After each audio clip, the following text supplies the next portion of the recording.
Muchas gracias. Muy buenas noches, queridos amigos.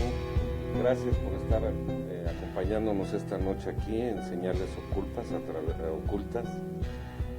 a través de Tercera Llamada Radio. Y a veces un productor me está muy rápido y me la paso diciendo tonterías. Bajo una producción de Cristian Aguilar Centurión, sean ustedes bienvenidos.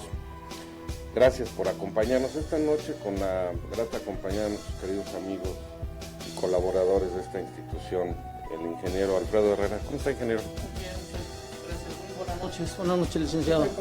Pues como siempre, con el gusto de estar con ustedes, entre ustedes y por ustedes. Ándale. Muchas gracias. Raúl Ortiz, ¿cómo estás? Muy bien, ¿cómo estás, Candamón? Ingeniero, buenas noches a todos. Pues aquí con el gusto de acompañarlos. Con otro tema interesante que, como nos dicen en las redes, hablamos puras locuras, ¿no, ingeniero? Pero no son locuras, son realidades, son hechos que a veces la gente lo pasa desapercibido y vale la pena en un momento dado tocar estos temas para que estemos conscientes de toda la problemática que tenemos enfrente y que tenemos que cubrir como retos, ¿no? Analizar, investigar, cuestionar y con la finalidad de irnos quitando telones de duda y misterio, sí, que muchas veces nos cubren la mente, los ojos y la mente. Un afectuoso saludo a todos nuestros amigos que nos siguen, un saludo a Punta del Este allá en Uruguay, a Lima, Perú, un abrazo, queridos amigos, hermanos, las ciudades de la República Mexicana, Estados Unidos, y a quienes nos hacen favor de seguirnos por iVoox.com, los audios allá en España. Muchas gracias, de verdad, gracias por sus comentarios, nos motivan a seguir adelante y seguir investigando, seguir aprendiendo, y con humildad lo debo reconocer, aprendemos mucho de todos ustedes, de todos quienes nos iluminan con sus publicaciones, quienes nos dan información, porque a veces es sorprendente todo lo que uno ignora. Así es. ¿No crees, Raúl? Así es. De hecho, este tema que vamos a tocar esta noche son sociedades secretas que existen en este extenso planeta, ¿no? Desde la antigüedad hasta nuestros días. Así es. Las sociedades secretas, la pregunta sería, ¿son los dueños del mundo, ingeniero? En la actualidad parece ser que sí. En la actualidad hay ciertos grupos, como lo vamos a ver, que dominan a partir de nada, Sí. dominan todo. Sí, ¿verdad? Vamos a tratar de explicarlo para poder entenderlo con Y sobre todo que de ser cierto, entendimiento. es un procedimiento extremadamente inteligente de control, que se ha venido desarrollando paso a paso con mucha inteligencia.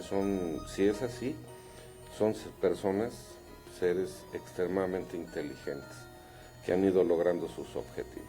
Pues bueno, entonces, como ya les mencioné, bajo una producción de Cristian Aguilar, aquí en Tercera Llamada iniciamos con el tema del día de hoy, las sociedades secretas. Sociedades secretas, muy bien. Miren, vamos a nombrar algunas de ellas que hubo en la antigüedad para ver que son blancas palomas al lado de las que tenemos ahora. Sí.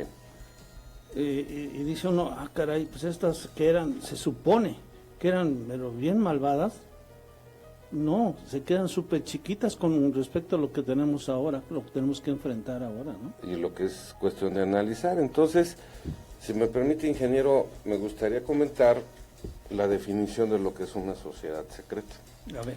Por ejemplo, una sociedad secreta es una organización que requiere que sus miembros oculten las actividades que realizan, los rituales de iniciación, a los que son sometidos algunas veces los candidatos, o que también mantengan en secrecía los objetivos de la misma sociedad, ¿no?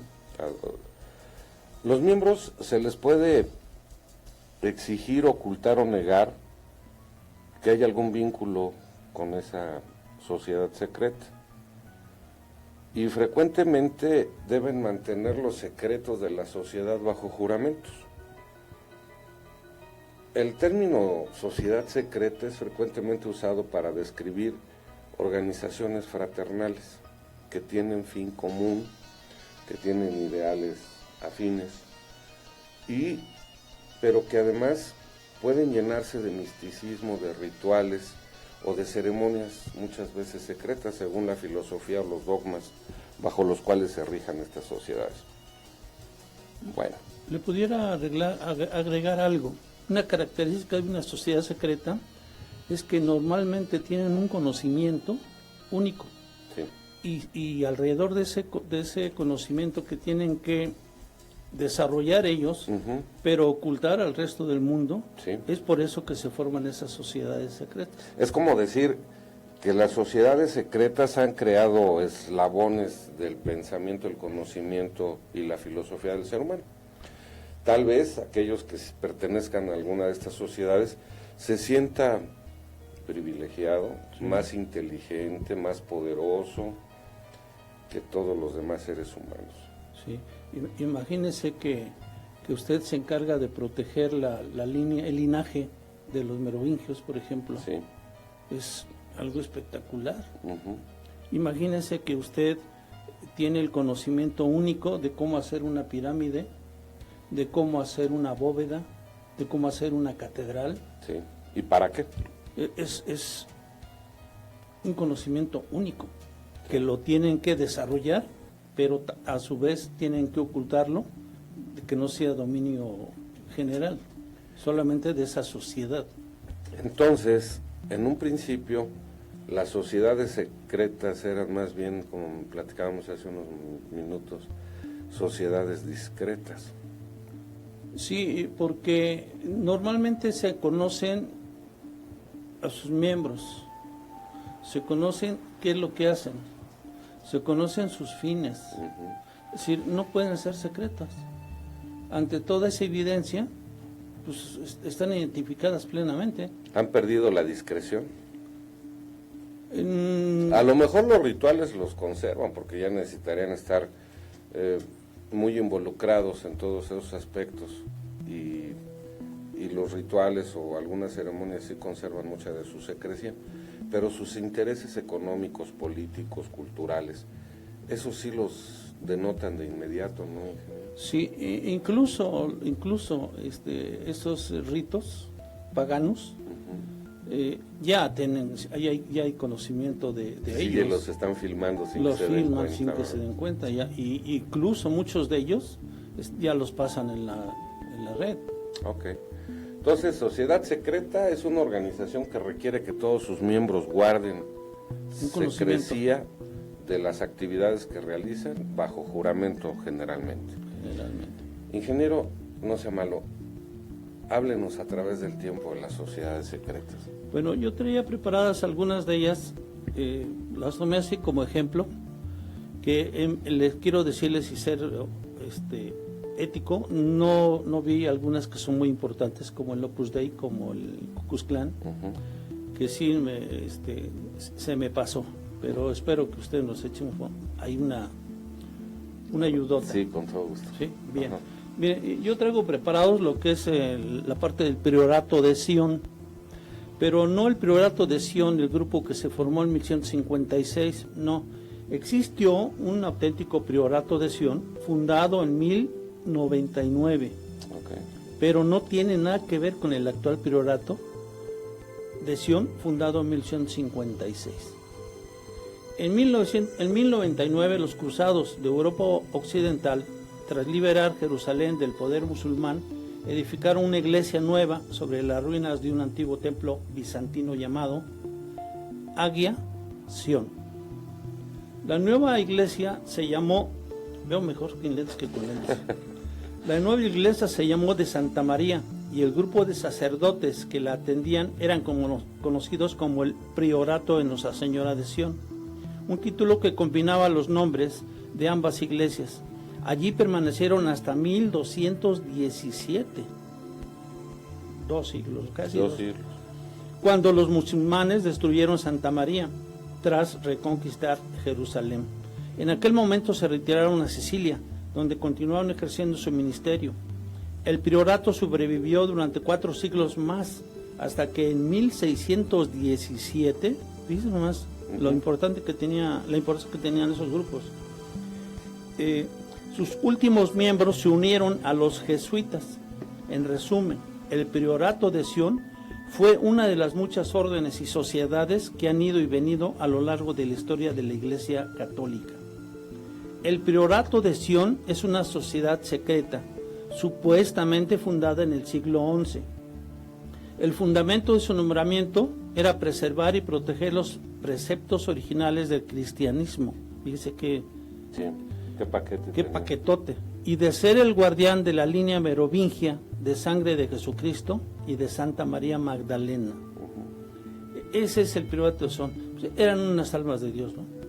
La verdad, comparados con lo que vamos a ver, no, estos señores.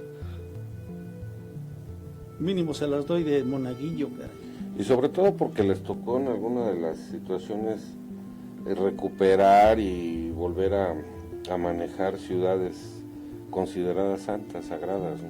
Cuando había esos musulmanes, por ejemplo, Sí. pues eran tremendos guerreros y no entendían de otra cosa, eran muy salvajones. No entendían más que la fuerza de las armas. Y lo que querían tomar lo tomaban, por la misma fuerza de las armas, no importaba a qué costo. Es curioso, pero desde... Entonces, preservar todas esas cosas ante esos grupos, ay, nanita. Es curioso, ya desde entonces el hombre se dedicaba a pelear Sí, por cosas que consideraba divinas y de su propiedad, ¿no? sí. Querían que el que tuviera eso, pues tenía un gran poder, ¿no? ¿Usted considera, ingeniero, que la primera sociedad secreta es el Priorato de Sion? No, debe haber algo antes que de todo esto. Y es más, yo creo que hubo muchas, pero que no tuvieron el auge que tuvieron estas. Sí, claro. Entonces, estas son las conocidas, las que más fama, por llamarle de alguna manera, tuvieron en los tiempos, a través de los tiempos. Pero debió haber habido muchas otras, ¿no?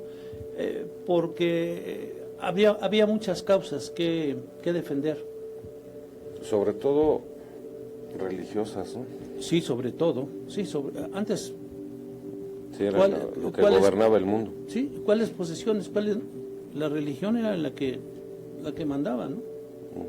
Ahora tenemos una serie de cosas por las cuales podemos luchar, no sé, el petróleo, el uranio, el oro, las propias posesiones de tierra, no sé, pero antes El favor de Dios. solamente. Entonces, debió haber habido algunos otros grupos que no fueron tan famosos y de tanta trascendencia a través de los tiempos. Que tal vez pudieron haber sido formados o fundados a raíz de la predicación de los apóstoles después de la muerte de Jesús. Es muy probable. Que cada uno de ellos, según las predicaciones que pudiera dar, se haya podido asir de grupos de personas y formar algunas sociedades religiosas. Sí, así es. Con un pensamiento pues, netamente místico y religioso. Místico y religioso. Sí. ¿Qué más, ingeniero? Bien, traigo algo también así muy cortito de hablar de los caballeros templarios famosísimos a través de la historia. Bien, empezaría por el sello de los caballeros templarios. Es un círculo donde en el centro hay un caballo y están montados dos hombres, Sí. mostrando ¿Armadura? no son armaduras, es tela de hecho, ¿no? Lo que traen ahí es Ajá. una cruz. Ah, sí, perdón.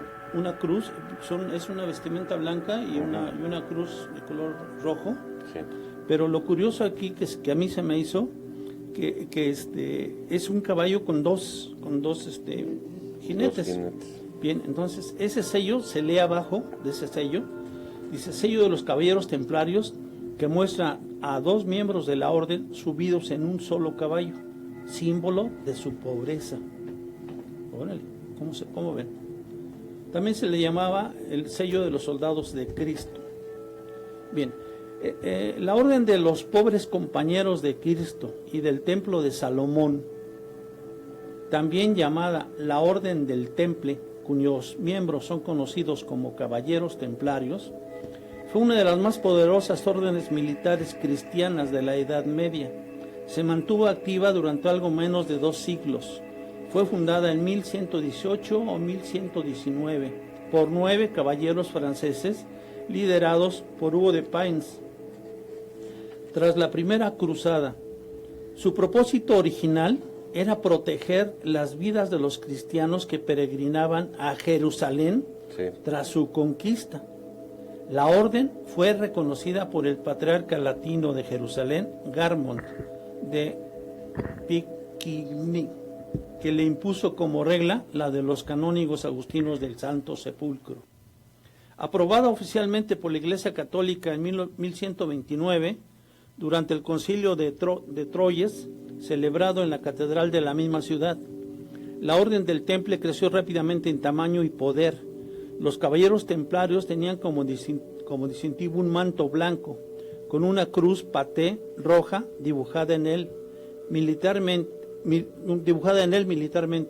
Sus miembros se encontraban entre las unidades mejor entrenadas que participaron en las cruzadas. Los miembros no combatientes de la orden gestionaron una compleja estructura económica dentro del mundo cristiano.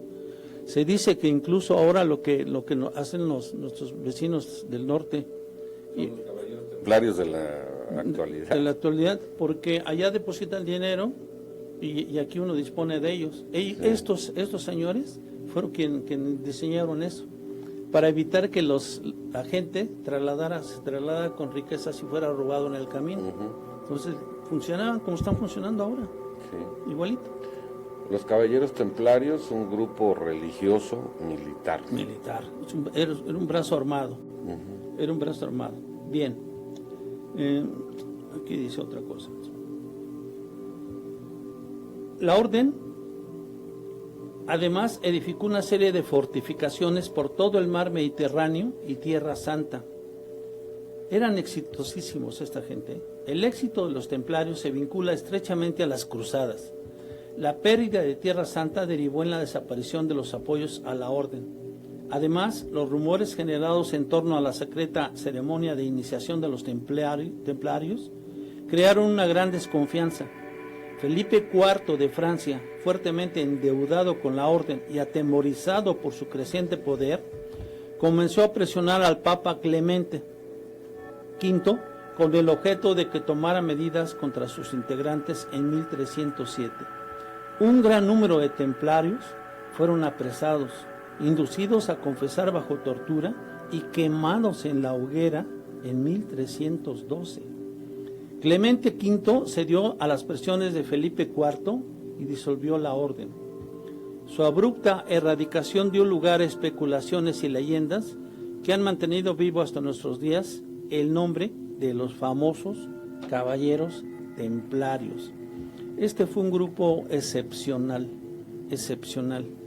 y tuvieron que inventarle una serie de infamias para acabar con ellos, pretendiendo robarle su riqueza.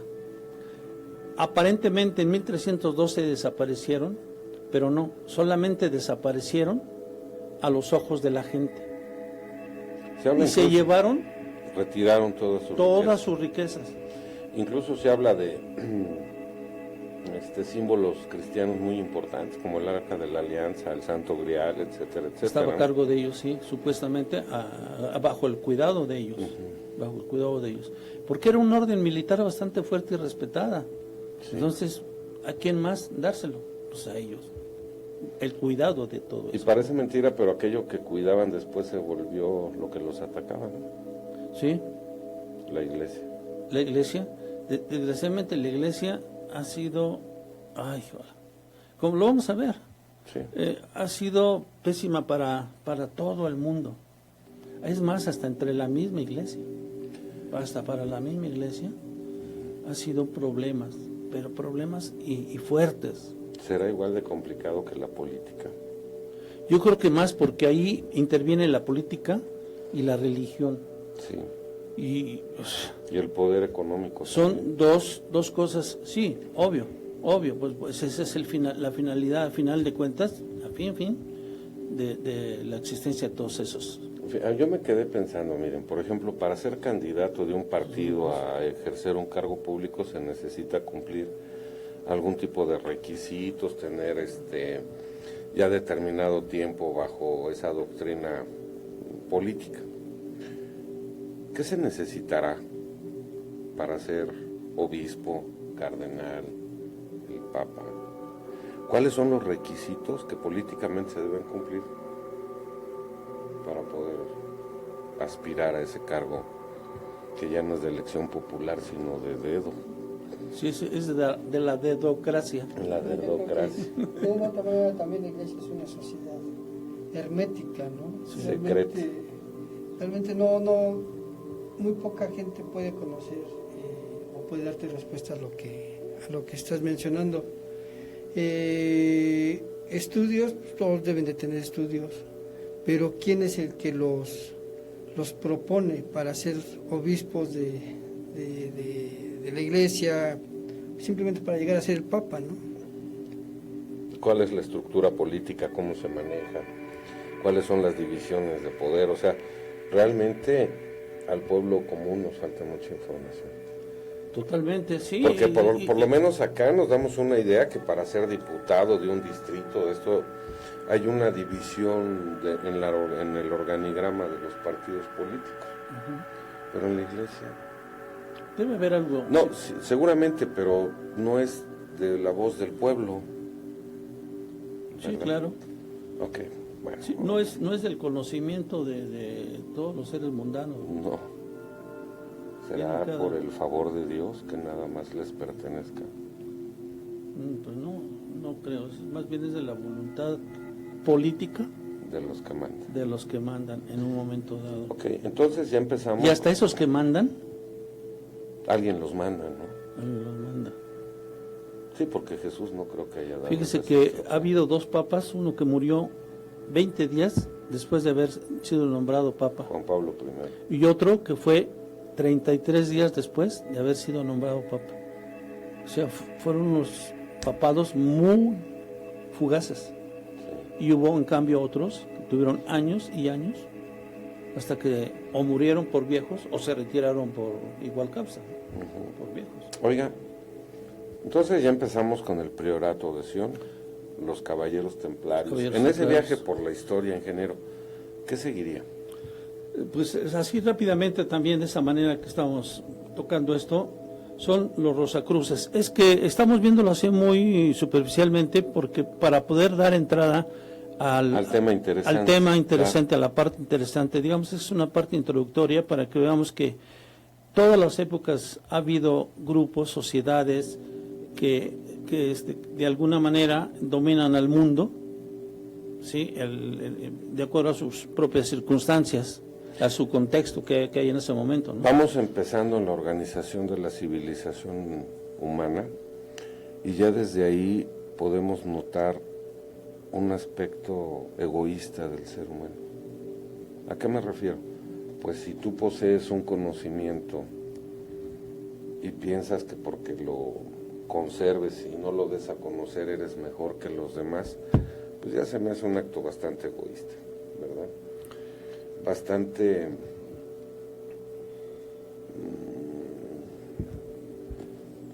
desviado de lo que debe ser la convivencia social, pero para no adelantarme, al ratito les voy a explicar a qué me refiero. Si todos estamos metidos en esta esfera llamada mundo, ¿de qué te sirve tener algunas técnicas que nada más conozcas tú si de todos modos estás aquí atrapado? Claro. Si de todos modos te vas a morir, te va a doler, vas a experimentar. ¿De qué te sirve tener ese conocimiento que nada más guardas para ti o un grupo muy cercano de personas? Me está diciendo producción que tenemos que ir a un corte, regresamos en 3 minutos. Les ocultas, muchas gracias.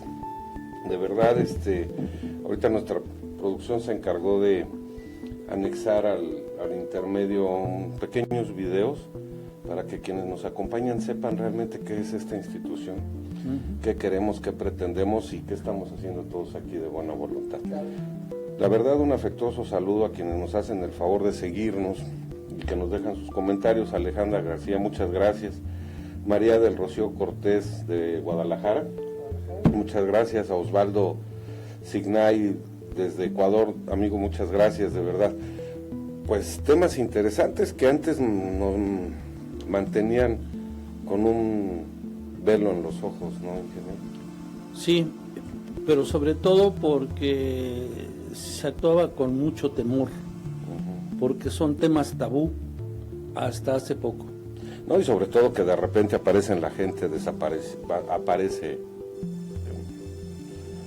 se entera uno suicidada, de que... Sí, exacto.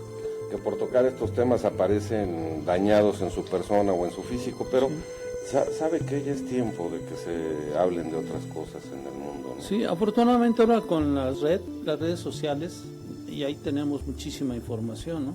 Entonces ya no pueden taparse el sol con un dedo. Claro. Entonces, simple y llanamente somos un medio para dar esa información un tanto digerida. Claro, a lo mejor comunicarnos, platicarlo, dialogarlo, escuchar diferentes puntos de vista, porque como constantemente lo menciono, nadie tiene la verdad absoluta. Sí, así es. ¿No? Y eso nos ha causado en los seres humanos mucha división. Sí.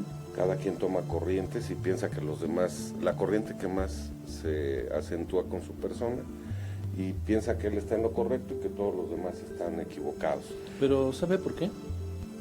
Pues sí, porque no conoce las otras también. Y por el hecho de que lo ponen a uno a competir, la vida lo pone a uno a competir, y uno siempre trata de ser el mejor. Sí, hay una canción de Víctor Manuel, un gran compositor español, que dice: convivir venciendo a los demás. Entonces, pues caray, nos quedamos con los caballeros templarios, ingeniero. Ya lo habíamos pasado. Ajá. Seguimos ahora con los Rosacruces. El término Rosacruz se refiere originalmente a una legendaria orden secreta que habría sido fundada según la Fama Fraternitatis, publicada en 1614 por el Padre Divino y altamente iluminado, nuestro hermano, cuyas iniciales son Christian Rosenkreuz, supuestamente nacido en 1378. Diversas organizaciones esotéricas modernas, normalmente denominadas fraternidades u órdenes, que dependiendo de la organización, usan rituales relacionados, cuando menos en sus formas, con la francmasonería. Reivindican ser las herederas de la legendaria Orden Rosacruz, dada a conocer públicamente en el siglo XVII. La fraternidad de los Rosacruces es mundialmente conocida como la antigua orden mística de la Rosa Cruz, con frecuencia abreviada en AMORC, su símbolo, una cruz con una sencilla rosa en el centro. Los Rosacruces se autodefinen de la siguiente manera: los Rosacruces son una orden fraternal, son un grupo de hombres y mujeres progresistas interesados en agotar las posibilidades de la vida mediante el uso sano y sensato de su herencia de conocimientos esotéricos y de las facultades que poseen como seres humanos. Recordemos que esos conocimientos esotéricos son los que están ligados a un determinado grupo de gente, no son de orden común general. Esos serían los conocimientos exotéricos. Sí. Y aquí en este caso se trata de conocimientos esotéricos que solamente son reservados para un determinado núcleo o grupo de personas. Y en el no símbolo, es de la generalidad. Y en el símbolo de Rosa Cruz, el ojo, que todo lo ve también. También. Sí, y ya empezábamos con eso. Sí, ahorita va a estar muy interesante esto. Sí. Ah, sí, me está diciendo mi productor que nos va a hacer favor de poner ahorita, ingeniero. Correcto. Una ilustración con los Rosacruces más distinguidos de la historia. Correcto. Entonces, pues en el momento que tú decidas, señor productor. Entonces, los Rosacruces. Mediante el uso sano y sensato de su herencia de conocimientos esotéricos y de las facultades que poseen como seres humanos, estos conocimientos que ellos fomentan y enriquecen con nuevos hallazgos, abarcan todo el campo de los esfuerzos humanos y todo fenómeno del universo conocido por el hombre, el dominio de la vida. En el folleto oficial editado por la Gran Logia de San José y titulado ¿Qué y quiénes son los Rosacruces?, se dice: cada miembro recibe enseñanzas sobre el significado y la aplicación de las leyes cósmicas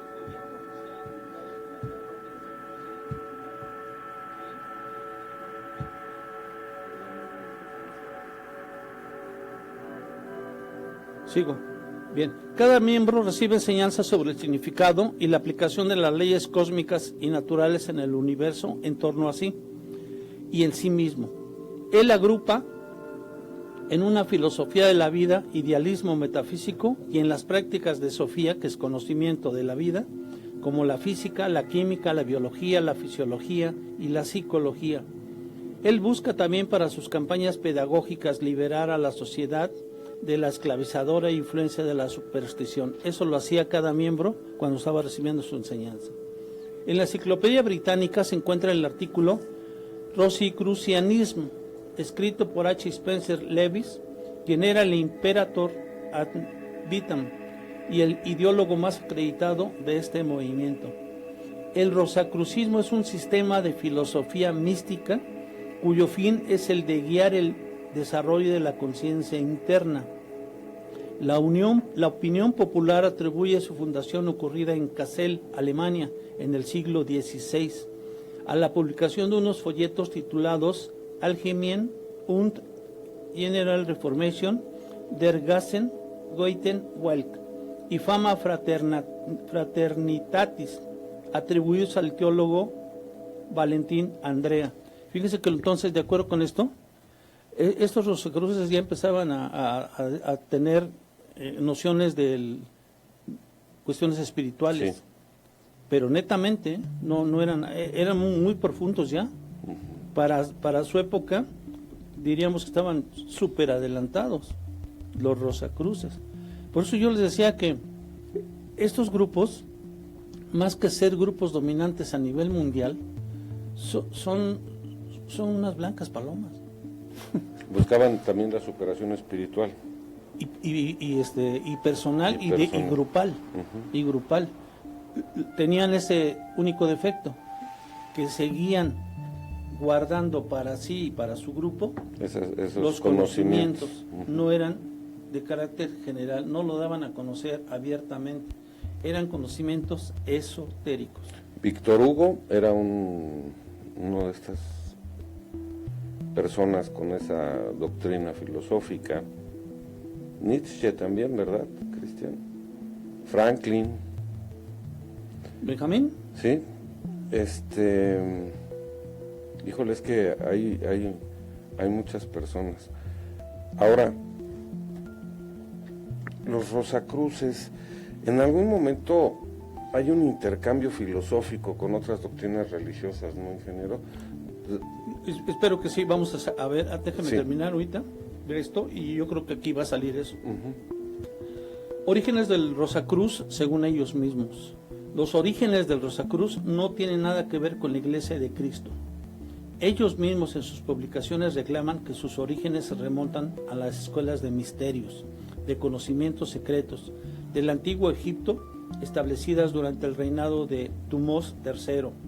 Hacia el 1500 a.C., su sucesor Amenhotep IV, jefe también de las escuelas de misterios y que abolió el politeísmo, es considerado por los rosacruces como su tradicional gran maestro de Egipto. Dicen ellos, la hermandad se extendió a Grecia y Roma. Después de Cristo se perpetuó en las sectas gnósticas, enemigas y irreconciliables del auténtico cristianismo. Y durante la tenebrosa Edad Media, las misteriosas enseñanzas Rosacruz vivieron en clandestinidad, soterradas bajo diversidad de nombres esotéricos. Se fue transmitiendo secretamente hasta su estructuración en el siglo XVII. Entonces aquí se ve que daban cierta información a otros grupos, otras gentes, sí, pero mucho que ver con las teorías herméticas, ¿no? Se fueron a la clandestinidad por todos los ataques que sufrieron. Pero estos traían enseñanzas y antiguos secretos de Egipto incluso, sí, y los daban a conocer, pero otra vez a ciertas escuelas, a ciertos grupos, no de manera generalizada. ¿Cuál sería la situación, Raúl, de que no se pudiera hablar abierta y públicamente a toda la población del conocimiento que algunas sociedades secretas van adquiriendo? ¿Por poder? Aquí yo creo que, como lo menciona el ingeniero, Es en base a la pelea de la religión que en un momento dado se estaba plasmando, que es el cristianismo, y pues no podías hablar o manifestar otro tipo de ideología, porque prácticamente eras enemigo de la iglesia y te atacaban de una manera feroz, ¿no? Todo esto se da en las cruzadas, en la guerra de cristianos, precisamente para que se asentara la religión cristiana. Por eso habla del politeísmo, sí, ¿no? Entonces yo creo que se basa en eso, Juan Ramón. Y también aquí la Edad Media, ¿no? Lo sí, característico. la tenebrosa, la Edad Media. Aquí aparentemente también había, como hasta la fecha lo hay, las sectas gnósticas, que son sectas que supuestamente tienen el conocimiento, ¿sí? Y no solamente la fe, sí, que tiene la religión católica. Esa es la diferencia, ¿no? Esa es la gran diferencia. El conocimiento y la fe. Sí. Y entonces, desde tiempos remotos, ha habido ese problema entre gnósticos y cristianos. Mientras uno... Yo sé, pero tú crees. Exacto. Esta es la bronca. Ese es todo. Ese es el problema. Lo que yo sé, tú te lo imaginas. Y sobre todo, la iglesia, de una u otra manera, en toda la historia de la humanidad, no le ha interesado que los creyentes tengan el conocimiento, ¿no? Solamente que sean creyentes, que tengan la fe. Eso realmente es su mercado. Es que la religión solamente le da a conocer lo que quiere que conozca. Correcto. Y los gnósticos supuestamente no. Supuestamente los gnósticos, los conocimientos los dan a todo el mundo. Son conocimientos exotéricos. Así es. De acceso a todo el mundo. Y la Iglesia Católica no. Solamente le da información que ella le conviene que tenga. No más allá. Y eso lo podemos ver en la actualidad. Uno va a cualquier iglesia católica y es exactamente lo mismo, todos los domingos, son rituales. Son rituales exactamente lo mismo, no hay una iglesia que te dé un conocimiento más amplio de la forma de vida, como aquí habla de metafísica, física, química, biología. La iglesia no lo maneja. Entonces, de una u otra manera, yo creo que... Sí, son rituales que de alguna manera se repiten ceremonia con ceremonia, tras meses, años y siglos. Así. Sí, es un adoctrinamiento que o te entra o te entra. Y sobre porque todo... es repetitivo. Es que también estamos hablando de cerca de 9 o 10 millones de cristianos en el mundo, ¿no? Se me hacen pocos, ¿no? La otra es musulmanes y los otros son budistas. Pero dice que 9 o 10 millones. No, pues... Perdón, 9 mil millones. Porque aquí... 9 mil millones. Perdón, sí me equivoqué. Bueno. Son 9 mil millones. Entonces, bueno, usted dice, pues una de las iglesias más poderosas sobre la faz de la tierra, pues toda la cantidad de dinero que genera. Sí. Y además, basada en que cada ritual tiene un precio económico. Yo creo que ha sido realmente el problema, saliéndonos un poquito del tema de la iglesia actualmente, que nos han acostumbrado a que si pagamos dinero somos buenos. Si vamos y pagamos por cualquier ritual que se lleve a cabo en la Iglesia Católica Apostólica Romana, ya nos ganamos votos de salvación del alma, ¿verdad? Que el celebrar las fiestas religiosas nos hace mejores personas, cuando en realidad tal vez lo que nos pudiera convertir en mejores seres humanos es la forma en que convivimos con nuestros semejantes y con el mundo. Y eso es gratis, eso no cuesta. Es vivir con y para la humanidad. Buscando la mejora en todo momento de todos, no a nivel personal y mucho menos de algún representante de una iglesia Que deja mucho que desear, ¿no? Porque prácticamente es un intermediario entre el creador y nosotros. Y esa idea se nos ha inculcado y no necesita ser así. Y no necesita ser así. Imagínese, bueno, es que es como darle poder a alguien para que interceda a nuestro favor, para obtener la gloria eterna o la salvación del alma. ¿Sí? O un favor. O un favor. De la divinidad. Sí, que Dios nos mire con piedad. Ahora, entonces, esto nos lleva a que las personas acuden a las iglesias, catedrales, templos, por temor, no por amor. Sí, porque toman a la religión como... Si no lo hago, me condeno. Es que la religión lo que hace es poner límites. Sí. Entonces, uno respeta por temor, no por convicción. Sí. No está convencido uno de eso. Pero necesita uno tener esos límites para no desbocarse. Claro. Entonces, por un lado, ese es el beneficio de una religión. Que regula el comportamiento del hombre. Que permite regularlo. Claro. A veces falla porque... Sí, por los límites que, sí. por los límites que pone. Si no tuviéramos esos límites... La convivencia, quién sabe cómo sería. ¿Quién sabe? Sí. ¿Cómo se llama? ¿Sería Sodoma y Gomorra? Sí. Sodomosalia. Algo así, ¿no? Se Sodomizaría. echaría a perder todo. Se nos echaría a perder todo. Ya no sería una libertad, sino sería un libertinaje.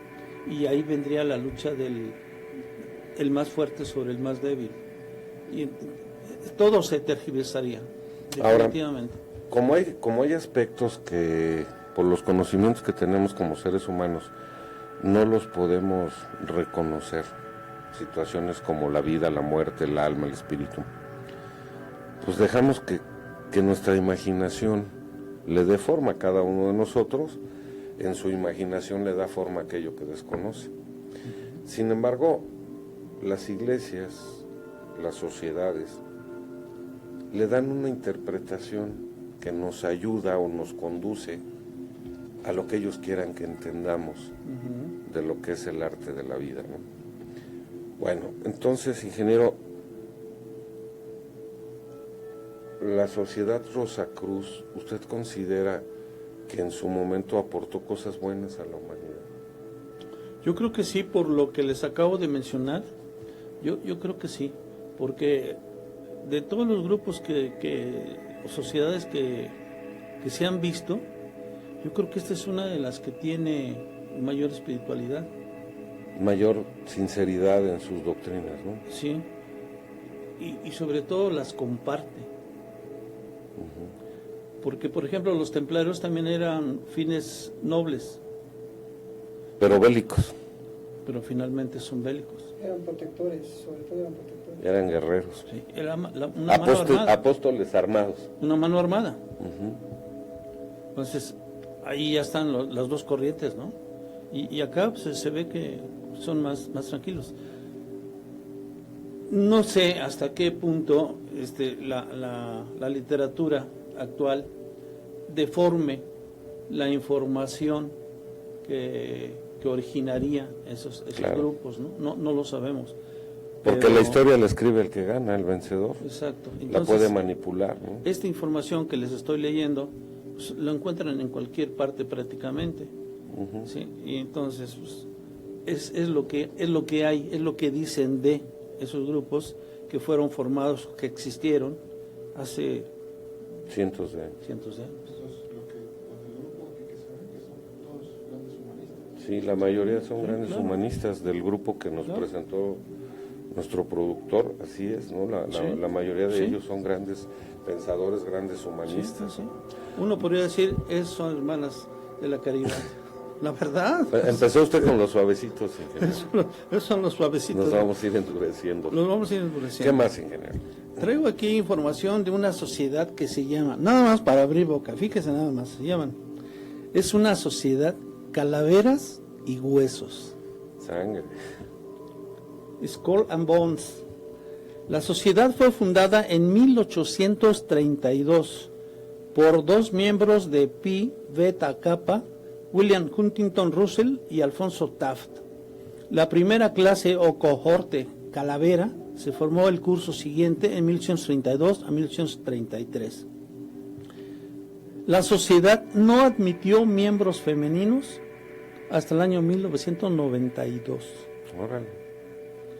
Tradicionalmente, la Yale Daily News publicó los nombres de los nuevos miembros de todas las organizaciones secretas que había en Yale, pero la práctica se abandonó durante la rebelión de los estudiantes en la década de 1960. Desde entonces ha sido reinstituida por un tabloide del campus conocida como The Rumpus. Por tanto, mientras que la lista de nombres de los miembros actuales y las actividades que llevan a cabo no está oficialmente divulgada, es de dominio público quiénes son sus miembros.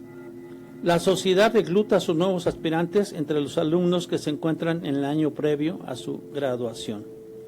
Por reputación, los Calaveras captaban a los capitanes de los equipos de fútbol americano y remo, así como a los notables del Yale Daily News y la Yale Lead. El 13 de octubre de 1873 fue publicado en el periódico estudiantil El Iconoclasta un panfleto contra los Skull and Bones.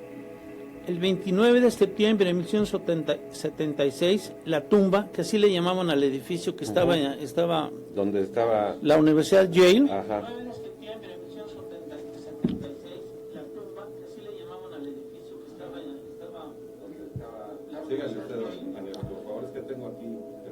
El 29 de septiembre de 1976, la tumba de la orden fue invadida por alumnos que robaron archivos y describieron el interior del lugar, publicándolo en un periódico estudiantil bajo el título Skull and Bones.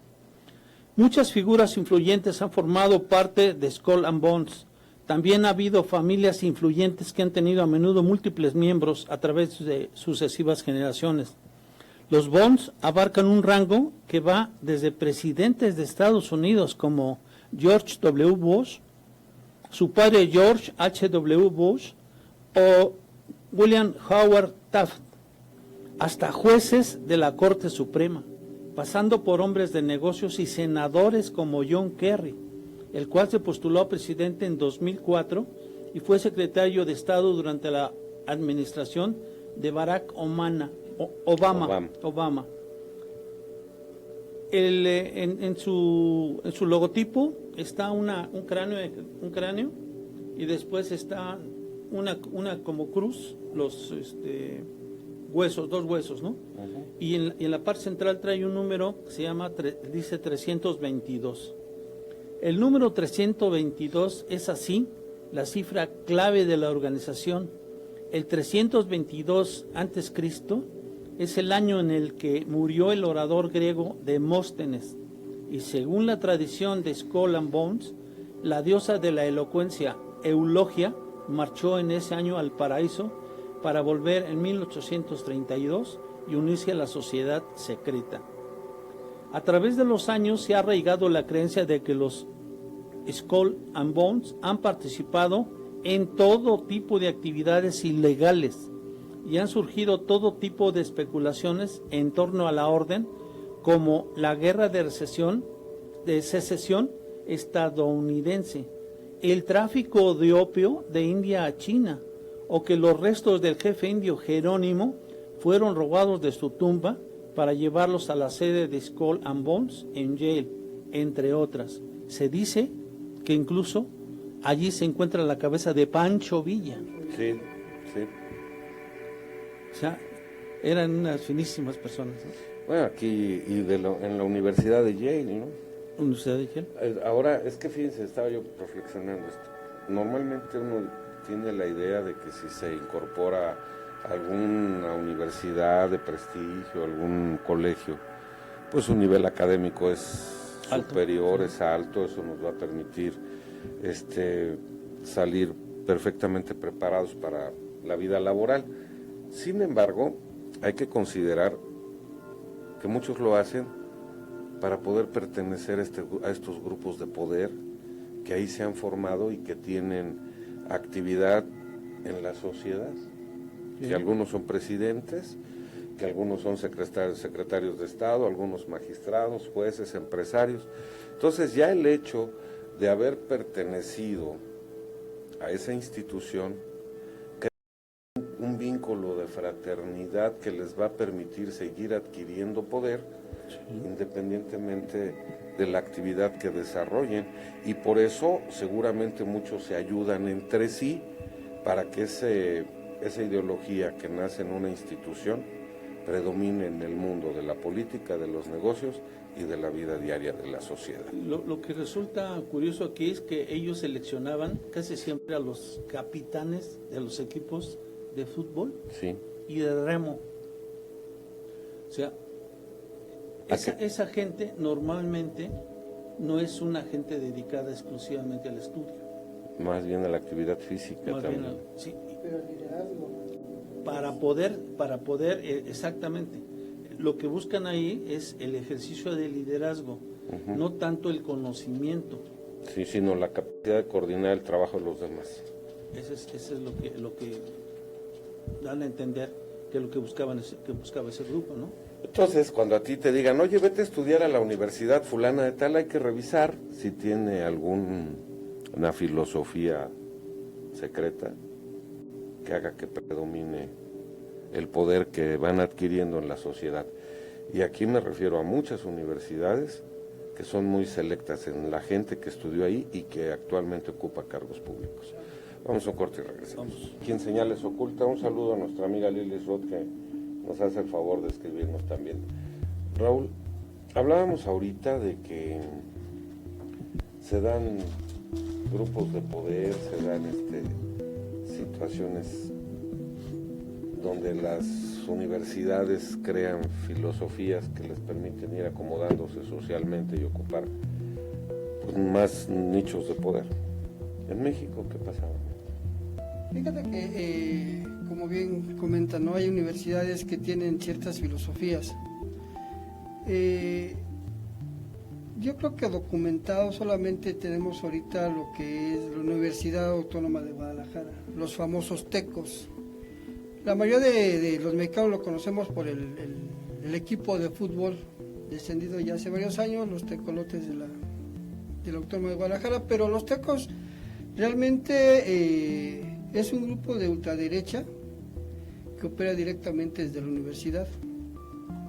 Han creado diferentes frentes de grupos anticomunistas que incluyen a la Federación Mexicana Anticomunista y a la Interamericana Confederación o Continental de Defensa. Los tecos son fundados por Carlos Cuesta Gallardo en 1933, cuando se estaban dando el debate de la educación socialista con alumnos y exalumnos de jesuitas del Instituto de Ciencias de la Universidad de Guadalajara. O sea que tiene una tendencia católica. Así es. Es que los jesuitas, ¿dónde no están metidos? Sí. Eran admiradores de un grupo extremo de Adolfo Hitler y del nazismo, a grado de que uno de ellos se trasladó hasta Alemania para recibir entrenamiento directo para después traerlo aquí a México. O sea, prácticamente uno de los fundadores de los tecos se fue a Alemania Está controversial eso, ¿no? Bastante. Sí, porque de una u otra manera primero estaban en contra de los comunistas y posteriormente se apegan. Y apoyado por jesuitas. Y Y después se van a ver a los nazis. Así es. Híjole. Este individuo de nombre Carlos Cuesta Gallardo fue el contacto directo principal del Tercer Reich para la eventual expansión de la causa nazi hacia América Latina. Desde que nació esta Universidad Autónoma de Guadalajara, fue controlada por estos simpatizantes de la Alemania nazi, organizados dentro de la sociedad ultrasecreta conocido como los tecos, así se denominaron desde entonces, la cual tenía como objetivo ir graduando profesionalmente y actuando como agentes a su servicio a alumnos para infiltrarlos a todos los estados de la sociedad mexicana. Claro, era lo que estábamos comentando. Ir adquiriendo nichos de poder que les permitieran abarcar mayor control sobre la sociedad en diferentes ámbitos. Y sobre todo si era estudiantil, cerebros frescos. Sí. No. Pero realmente el proyecto fracasó con la derrota de Alemania en la Segunda Guerra Mundial. Prácticamente fracasó el proyecto. Pero eso no ha ocasionado que los tecos dejen de existir. Siguen con sus movimientos y siguen controlando la Universidad Autónoma de Guadalajara, por medio de la cual reclutan a muchos de sus estudiantes para que algún día lleguen al poder aquí en México. Entonces, ¿será que las universidades se disputan a ver quién es el líder o el presidente de un país para jalar a toda la filosofía académica que se creó o en la cual se estudió? Pues aquí ha habido muchos presidentes que han estudiado la UNAM, y hubo un presidente que estudió en el Politécnico, Instituto Politécnico Nacional, Cedillo. Pero no jaló a todos, ¿no? ¿No? Pero ahí ya ellos pertenecían a otras filosofías, ¿no? En general. O sea, como partido político, pues sí. Ujú. Sí, pero vamos, sí, ya han existido de corrientes, y necesariamente tiene que ser así, ¿no? Sí, claro. Porque ¿de dónde van a provenir esos De cerebros? algún lado tienen que ser egresados, ¿no? Claro. Ahora, esa escuela de la Universidad de Guadalajara tiene mucha fama, sobre todo en el campo de la medicina. Viene mucha gente del extranjero, óigase bien, a recibir la enseñanza, sobre todo en el ámbito de la medicina. En la Universidad Son excelentes. Autónoma de Guadalajara. Excelentes, tiene fama, es muy famosa. Tendrá que existir siempre la enseñanza académica, la impartición de la cátedra con un pensamiento filosófico de existencia en general. Es necesario, por ejemplo, educar o enseñarle medicina a alguien y por otro lado hacer que tenga o que tome partido por alguna filosofía de existencia. Yo creo que sí lo hacen, aunque no debería ser, pero sí lo hacen, porque es complemento de la formación del individuo. En el caso, por ejemplo, del Politécnico, yo soy egresado del Politécnico, no hay ninguna corriente de ese tipo. No.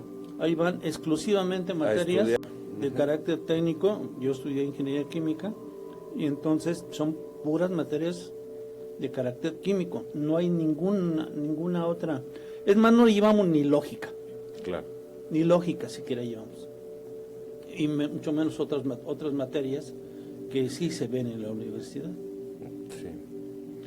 Bueno, pues sí, muy interesante. Luego, ¿qué más? Pues prácticamente lo que comenta, yo considero que en ciertas universidades, para poder mantener un contacto y un apoyo de ciertos grupos, debes de pertenecer a ellos, ¿no? Como bien dicen, a lo mejor hay presidentes que llegaron de la UNAM, del Poli, pero la mayoría de nuestros gobernantes son de universidades de paga, ¿no?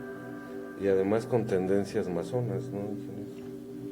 Sí, sí. Y eso es un grupo de ultraderecha, ¿no? Que es así fuera de la izquierda, así fuera del centro. Son grupos políticos de poder. Aquí yo le preguntaría a este abogado,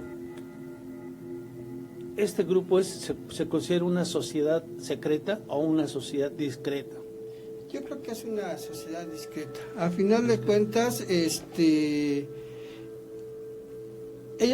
se dan a conocer en base a sus ideologías nazistas. Realmente no se ocultan, como por ejemplo una sociedad secreta que tenemos en México es el Círculo Negro, que realmente son partidarios de un partido político muy importante aquí en México. Aquí va a comenzar lo interesante de todo esto. En los tecos prácticamente, así como el muro que también surgió en la UNAM, el muro, los tecos pues fueron más discretos. Pero por ejemplo aquí el Círculo Negro es una organización principalmente vinculada, les vuelvo a repetir, a un partido muy muy importante aquí en México que ha gobernado durante muchísimos años. ¿Cuál será la verdad? ¿no? Está difícil de entender. Está muy difícil. Y su periodo de mayor fuerza se dio a la mitad del siglo XX. Su finalidad era preservar la visión del Estado de Plutarco Elías Calles para la formación de un sistema presidencial. Se rigen por la Real Constitución Política de México y cada presidente pasaba de la Constitución de uno a otro hasta que el presidente, no sé si lo mencionemos, el presidente Zedillo hizo, no lo recibió, él fue el que rompió la cadena de este círculo. Y con muchas. Porque se supone que todos los presidentes que fueran elegidos tenían que ser aprobados previamente por ese círculo negro. Así es. Y fíjense que el círculo negro solamente contaba con 5 integrantes. Era solamente 5 integrantes los que tenían este poder. Y déjeme decirle que uno de los integrantes falleció, no dan el nombre de quién era el integrante, y fue el que realmente confesó todas estas actividades. Y el otro de los integrantes fue nuestro gran representante sindical, sí, por mucho tiempo, ¿no? Por más de 50 años. Sí, claro. Él era el otro de los... El que se ríe no sale en la foto. Y prácticamente... El que se mueve. El que se mueve, perdón. No sale en la foto. Y prácticamente este representante sindical, pues él sí tomó las riendas, y era por eso que era el que salía a dar la cara con todos, aunque ya no se movía. Y casi ni hablaba. Ni hablaba, pero él que daba la cara. Aquí sería muy interesante hacer este cuestionamiento. ¿No será que se disfraza el poder o el deseo de poder y se crean doctrinas para seguir manteniendo el poder que se tiene sobre los gobiernos, sobre la cultura, la economía, la religión? ¿No será solamente ambición?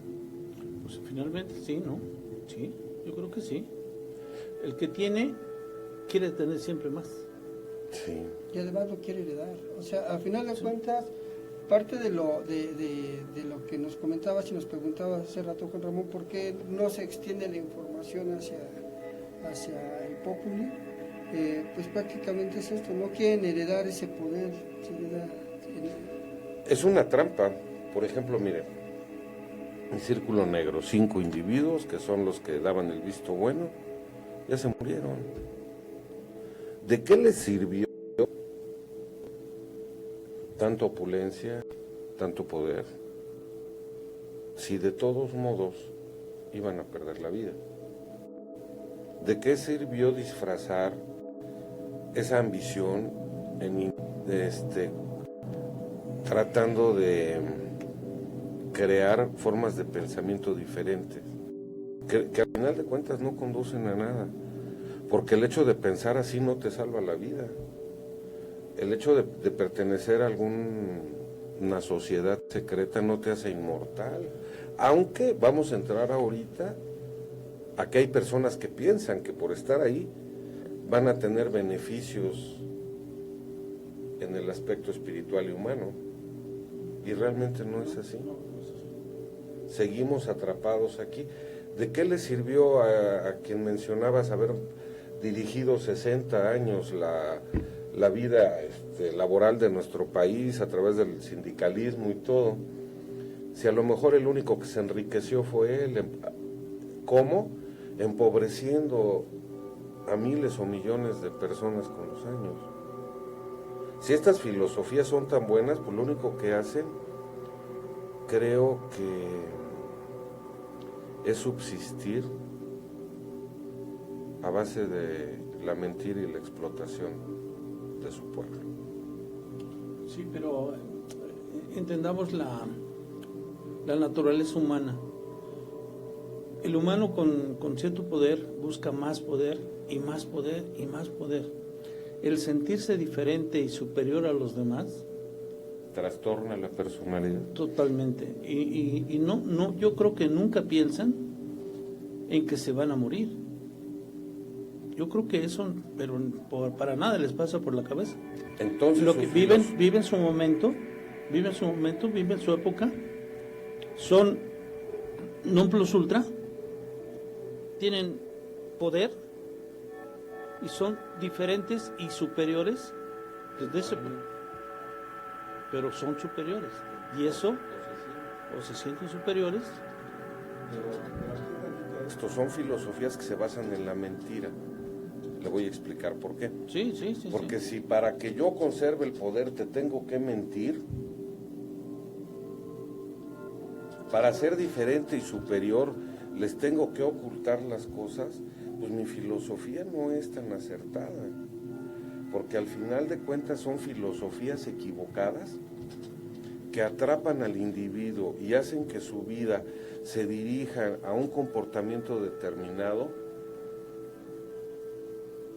negándole la verdad de que su paso por la vida es temporal. Sí. Y que entonces, en lugar de dedicarse a enriquecer sus arcas o los bolsillos, deberían preocuparse, si fuera la filosofía real, verdadera, y que ayudaría a la humanidad, deberían dedicarse a cuestionarse qué estamos haciendo en este mundo y cómo vamos a enfrentar el paso que tenemos que dar entre la vida y la muerte. ¿Sale? Aquí es nada más pasarla bien el tiempo que estemos aquí, el tiempo que podamos mandar, gobernar, dominar, pero eso no nos va a llevar a costa de ningún lo lado. que sea. Sí, no nos va a llevar a costa de ningún lo que lado, más que a seguir ignorando. Pero como dice la señora Margarita, para ellos es el objetivo principal. Claro. De hecho, su filosofía es el poder. Consagrar su vida al poder, Así A es. costa de lo que sea. a costa de lo que sea. Porque hasta las mentiras se las creen y se las vuelven verdades. Pobre gente. Se autoengañan. Sí. A lo mejor uno no tiene ni grandes riquezas, ni grandes tesoros, pero pues si esto es así, quién sabe quién sea más pobre, ¿no? Pues pobre del rico, ¿no? Bueno, Otra sociedad que tenemos es el Yunque. órale. El Yunque, de hecho, podemos encontrar el libro del mismo nombre, El Yunque, y lo escribió el periodista Álvaro Delgado. Esta sociedad, pues está prácticamente la patrocina directamente otro partido político. No me digas que de color azul. De color azul, exactamente. No me dije que no me dijeras. Ajá. Es que le van a Cruz Azul. Y tiene una filosofía un poco más religiosa. Sí, claro. Tiene una filosofía más Y otra religiosa. vez. Y de una u otra manera... Pues, Pero a ver, ¿qué hizo Fox por el bien de su pueblo? Nada. ¿De qué sirvió todo su aspecto religioso, pegado, ultraderecha? ¿De qué sirvió? De nada. Su familia se la pasó robando. claro, La que gobernaba era su esposa. Los hijos de la señora hacían y deshacían con el poder. Entonces, si vienen y nos dicen, el Yunque es aquella filosofía, ¿saben qué? No nos mientas, no es cierto. así es. Lo único que quieres es poder. Pobre gente rica. Fíjese que al igual que el círculo de los tecos, Ajá. era de extrema derecha. Sí, Son es de extrema son de derecha extrema y apoyado eclesiásticamente, ¿no? Sí, Sí. con esa diferencia. Son de extrema derecha, pero uno es la religión católica y el otro el aspecto nazista. Así es. No, pues ni para dónde hacerse. Está cañón. Y además te llegan a gobernar. Miren, a mí no me gustaría estar en el papel de ninguna de estas personas, porque imagínate que la vida te conceda la oportunidad de dirigir el destino de 120 millones de seres humanos y que tú en tu vileza estés endiosado con engrandecerte, enriquecerte, vivir de lo mejor, comer de lo mejor, vestir de lo mejor, a costa del hambre y la miseria de tu pueblo. Para mí esa gente no vale nada. Y si se llama de la religión que quieran y de la sociedad secreta que quieran, son más viles y más pobres que el que no tiene nada que comer. Vamos a un corte y regresamos. Que ya se enojó acá. Muchas gracias, estimados amigos, por su amable espera. Vamos a continuar viendo algo relacionado con el grupo de masones. Este grupo es muy, muy importante, como lo van a ver en este momento, tiene mucha influencia a nivel de la historia sobre otros grupos. Bien, este grupo es muy singular, incluso desde su propio logotipo, signo, sello, llámenle como quieran. Es un compás sobre una escuadra y en medio tiene una G, una letra G. El compás es el símbolo de los límites con los que debe mantenerse cualquier masón respecto a los demás. La escuadra es el símbolo de la virtud y la G es el gran arquitecto del universo, Dios. Los masones aparecen en el mundo a fines del siglo XVII y comienzos del siglo XVIII. Se inspiran en los gremios de constructores del medioevo y utilizan mucha simbología asociada a la labor de la albañilería. De hecho, la palabra masón significa albañil en inglés. Son inspirados además por la orden católica de los templarios y por eso se hacen llamar orden masónica a sí mismos. Masón significa constructor, o sea, el que fabrica a cal y canto un edificio. Pero aunque antiguamente este título se les aplicaba a los miembros de las asociaciones de constructores que dieron a Europa sus mejores edificios de la Edad Media y del Renacimiento, actualmente hemos de entenderlo en su acepción figurada, diciendo que el masón es un constructor del templo simbólico de la ciencia y de la virtud, sí, que edifica su propia personalidad. En otras palabras, un masón es un individuo que trabaja en perfeccionarse y en evolucionar, tanto en sus conocimientos como en su comportamiento moral, y para ello sigue los caminos que le indica la antigua asociación que se nombra masonería, o más correctamente, francmasonería. Correlativamente, la institución francmasónica tiene como finalidad principal la de constituirse en orientadora e inspiradora de quienes buscan y anhelan este perfeccionamiento, para lo cual va desgranando una a una sus enseñanzas en dosis graduadas y de acuerdo con el adelanto de cada uno de sus miembros a través del estudio razonado y crítico de la filosofía moral. A través de esto se obtiene un mejor conocimiento de las virtudes y del modo de practicarlas. Fueron o son destacados masones Isaac Newton, George Washington, Thomas Jefferson, Wolfgang Amadeus Mozart, Napoleón Bonaparte, Winston Churchill, Steve Wozniak, Mikhail Gorbachev, Ronald Reagan y un largo etcétera, etcétera, etcétera. Extranjeros. Faltan los mexicanos. Debido a la gran cantidad de integrantes destacados, a su organización piramidal y al misterio que existe respecto a sus grados superiores, la masonería ha generado infinitas teorías de la conspiración, sí, donde además se le mezcla con sociedades secretas, cosas atribuidas a los masones. Se les asocia a los famosos Illuminatis de Bavaria, sí, en Alemania, que dan tanto que hablar y que fueron una sociedad secreta de cortísima duración desde 1776 hasta 1785, que ahora son clandestinamente, siguen siendo los Illuminati, que pretendían traer la doctrina de la Ilustración a ese reino, siendo abiertamente antimonárquica y que fue prohibida por Carlos Teodoro, elector de Bavaria, con el apoyo de Federico el Grande, por razones obvias. Se le asocia a los Skull and Bones, o sea, calaveras y huesos, sociedad estudiantil secreta de la Universidad de Yale, a la que ha pertenecido tanto George Bush como su abuelo y su padre, así como John Kerry, actual secretario del Estado de Estados Unidos. A esta sociedad también se le asocian otras conspiraciones, como por ejemplo el Club Bilderberg. Híjole, ya se está poniendo pesado el género. Pues es que estos generaron una serie de situaciones y pertenecen a esos grupos. Y esos grupos, como vamos a ver, están tremendos, pero tremendos. Ya no fue solamente con estos grupos el poder gobernar una parte del mundo, su sociedad, sino expandirse, extenderse, y vamos a hablar entonces de gobernar y dominar el mundo A eso van. A eso van. Sí, a eso van. Bien. Se les asocia con el grupo Bilderberg, grupo de personas sumamente influyentes que se unen anualmente en un hotel de su elección. Los presidentes de las corporaciones más grandes del mundo como IBM, Nokia, Xerox, etcétera, se reúnen con gobernantes, monarcas y parlamentarios de países del primer mundo a discutir, nadie sabe qué, pues mantienen absoluta discreción sobre el contenido de sus reuniones. Se les asocia en un acuerdo secreto con los jesuitas para controlar el mundo. Se les indica como parte de alguna conspiración mayor que varía según la fuente y que obviamente tienen que incluir a los judíos o de otra forma no tiene gracia.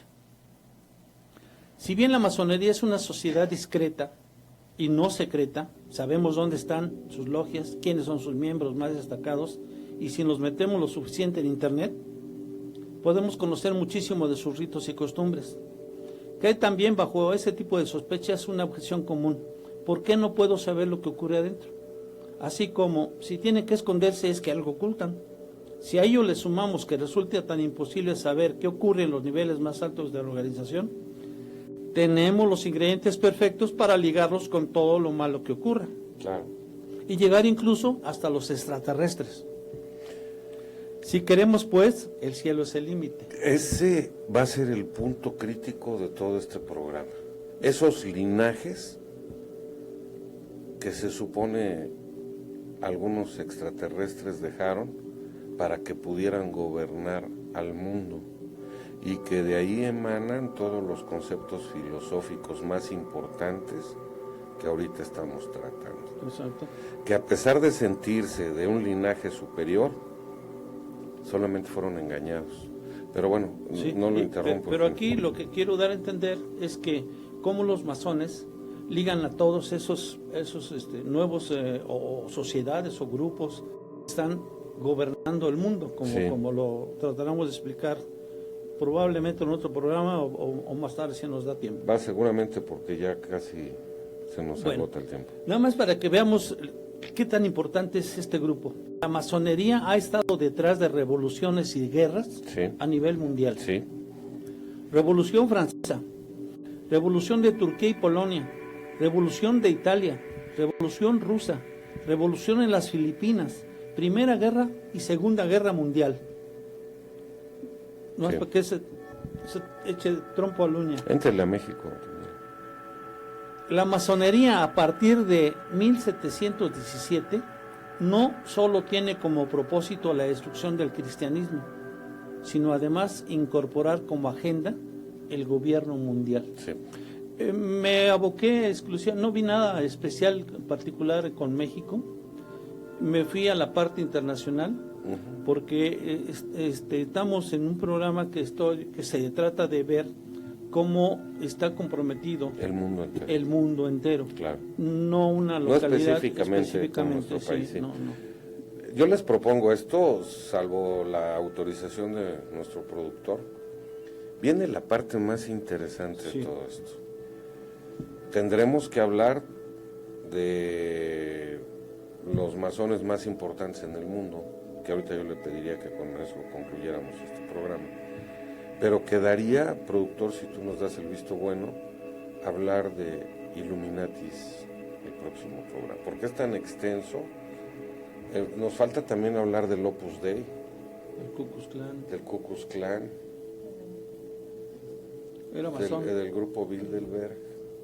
Entonces, yo creo que como introducción, si dejamos ahorita, ingeniero, hasta la masonería, y en el programa siguiente, dentro de 8 días, tendríamos más tiempo para hablar extensamente de esos 3 conceptos, ¿no? Sí, porque viene la parte sustantiva, sí, lo más importante que nos interesa sobremanera dárselos a conocer. Para algunos será una novedad, para algunos será algo conocido, para otros será algo increíble, sí, pero que trataremos de ponerlo en su real contexto para que nos demos cuenta ante qué reto se encuentra la humanidad. Escúchese bien, ante qué reto se encuentra la humanidad. Y cada uno de nosotros, desde su trinchera, desde su casa, su trabajo, su familia, pues tenemos que asumir ese compromiso, ¿verdad? Y tratar de unificar el pensamiento, el comportamiento, la filosofía y el concepto de la vida para que nos vaya mejor, para que despertemos y nos demos cuenta de muchas cosas que nos mantienen con los ojos cerrados. Sí. Entonces, ¿le parece? ¿Estás de acuerdo, señor Cristian? ¿Sí? ¿Podemos hacerlo así para no andar con prisas? Sí, si quieren el programa, metemos los siguientes temas si les parece bien. Ok. Sería el tema de los Illuminati, Sí. el grupo Bilderberg, Sí. y las familias de poder en el mundo. Y el Opus Dei.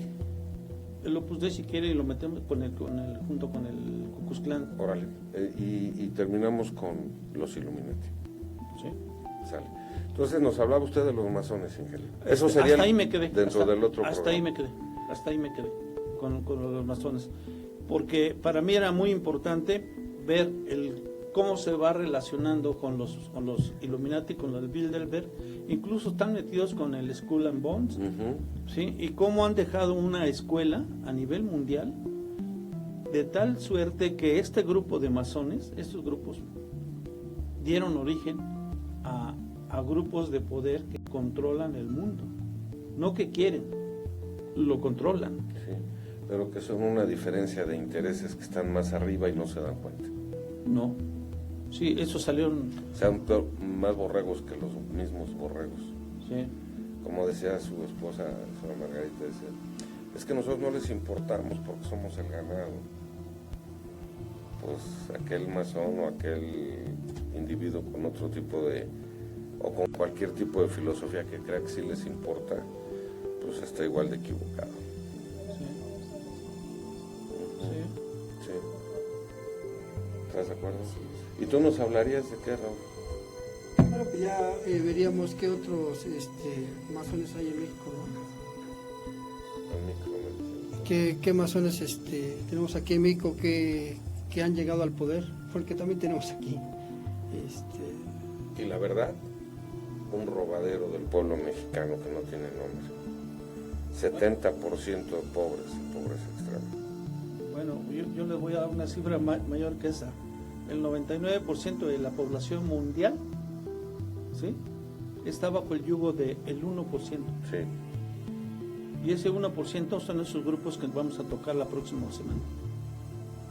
Así de importante. Extremadamente inteligentes. Bueno, pues si ustedes no ordenan otra cosa, queda el compromiso para la próxima semana. La próxima semana nos vemos. Entonces, agradeciendo el favor de tu asistencia, estimado Raúl Ortiz, muchas gracias.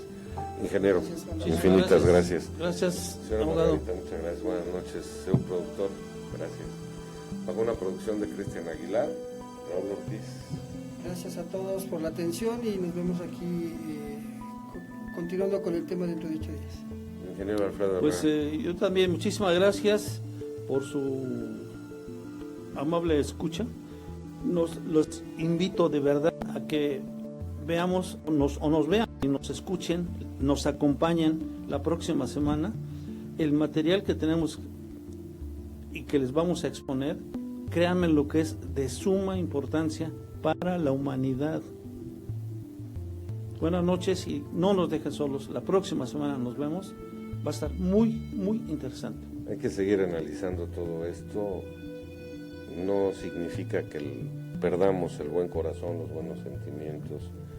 Más bien es que analicemos las cosas con diferentes puntos de vista. Muchas gracias. Dios quede con ustedes y nos vemos la próxima semana. Buenas noches.